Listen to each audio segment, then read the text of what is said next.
the leader of Canada's most populous province has lashed out at prominent business owners who clawed back employee benefits and paid breaks in order to offset the costs of a minimum wage increase, describing the move as the act of a bully.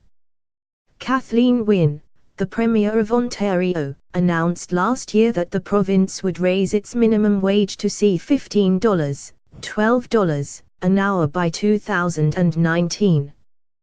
The first phase went into effect this week, hiking the minimum wage for workers from $11.40 an hour to $14. Days into the wage hike, it emerged that employees at 2 locations of Tim Hortons, Canada's emblematic coffee chain that claims to pour 8 of every 10 cups of coffee sold in the country, would no longer be paid for breaks and would have to cover at least half the costs of their health and dental benefits. The owners of the 2 stores, Ron Joyce Jr. and his wife, Jerry Horton Joyce, who are the son and daughter of the chain's co-founders, said in a letter to employees that the changes were due to the increased minimum wage.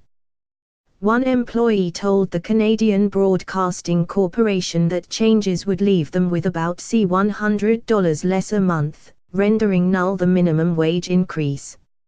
Another employee lamented the loss of fully covered health benefits.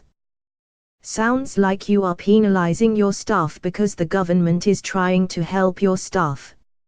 On Friday, CBC said it had spoken to employees at more than a dozen Tim Hortons across the province who had seen reductions in paid breaks and benefits in recent days. One employee said that the owner of 4 franchises in St. Thomas, Ontario, was now forcing employees to pay for their own uniform, a cost that can run as high as $100. While none of the changes violate the province's labor laws, the reports sparked vociferous debate. Some argued that the Liberal government had been naive to expect businesses to passively swallow the costs of the wage hike, while others pointed to the Tim Hortons website, which notes that any prospective franchisee must have at least $1.5 million in net worth and $500,000 in liquid assets. Wynne, who is facing a tough bid for re-election in June, also weighed in, taking aim at the franchisee. Asking minimum wage workers to sign a pledge acknowledging that their breaks will now go unpaid or agreeing to only receive 8 hours pay for a 9-hour day is not decent and it's not fair, she said in a statement. It is the act of a bully. She hoped the decision would be reversed. "If Mr. Joyce wants to pick a fight, I urge him to pick it with me and not those working the pickup window and service counter of his stores." Wynne has faced a constant barrage of criticism from business leaders in recent months over the wage hike, with some warning that they would be forced to lay off staff while others threatened to leave the province.